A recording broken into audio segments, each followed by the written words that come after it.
I've heard grieving parents say, "You're not supposed to outlive your child." In this week's highlight episode, I've put together a series of vignettes from last week's episode with Pat and Annette Carter and other mothers and fathers who have had the heartbreaking experience of losing a child. The feelings and emotions are often similar, as well as the grief process they work through, in spite of the vast difference in the age of the child when he or she passed away. I hope you appreciate, as I have, what I've learned from these courageous moms and dads that I've had on the podcast over the last several months. Thank you for listening.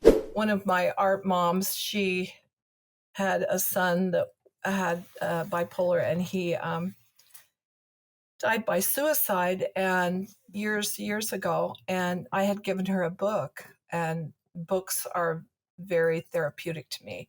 So I'd given her this book, and when Mindy died, she brought the book back and said, here's the book, welcome to the club that nobody wants to be in. Because there's not a name for a mother that's lost a child. I mean, there's Gold Star moms that they've lost their child in the military. And there's widows and widowers and you know, things like that. But Orphans. Yeah, there's no name for a parent that's lost a child because it's not supposed to be that way. You're not supposed to lose Interesting. that. Now, I don't know how long your podcast goes, but I can't let you go until I tell you this one story. Yeah. Okay, so this is in the book, and I probably should read it, but I'll just quickly tell it to you. Okay, so this lady has a child, and the son, her only child, and he's died. And so she goes to take him.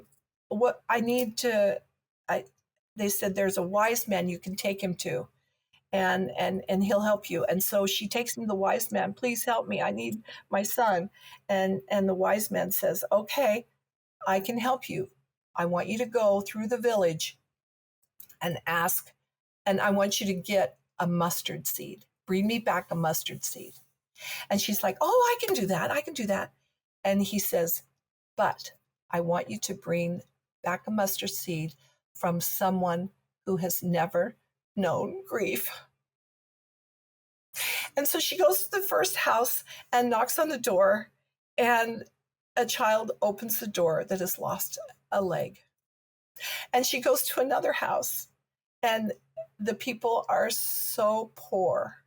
And she goes to another house, and there's some sickness. Anyway, she goes through the whole village, and I know I'm leaving a lot of things out, but this has been 3 years ago I've loved this story ever since. I can't not cry. But she goes, at the end of the day, she goes back to the wise man, and she says, I understand now. I understand. And she takes the son and realizes that, she says, everybody was willing to give her a mustard seed, but there was nobody. And that's the way I felt. I felt like God was picking on me, but he wasn't.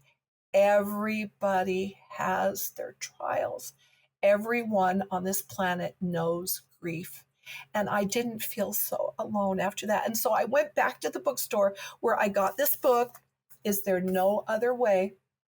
And I wanted to buy another book to take home and give it to somebody, because I love doing that.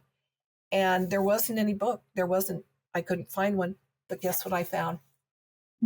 A little necklace with a mustard seed in it.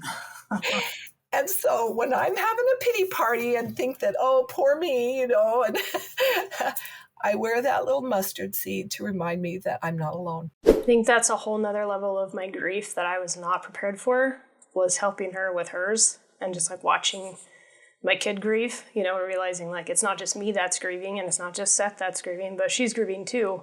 And it's like a whole other level of a different layer, like I'm not only grieving the child that I lost, but I'm grieving the relationship that my child that's still living lost too, Right. And so watching her struggle through her grief and feel all of her feelings was like this added component to my own grief, There's actually like a quote or a video I saw, I can't remember, it was a church video, and a lady that her husband had passed, and she had, I don't know how many kids, And I really the video really resonated with me because she said that she learned that happiness and sadness can coexist.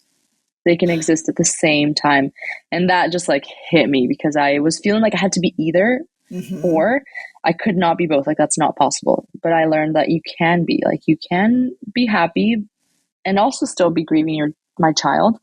I can be sad, but also still go do something with some friends and laugh.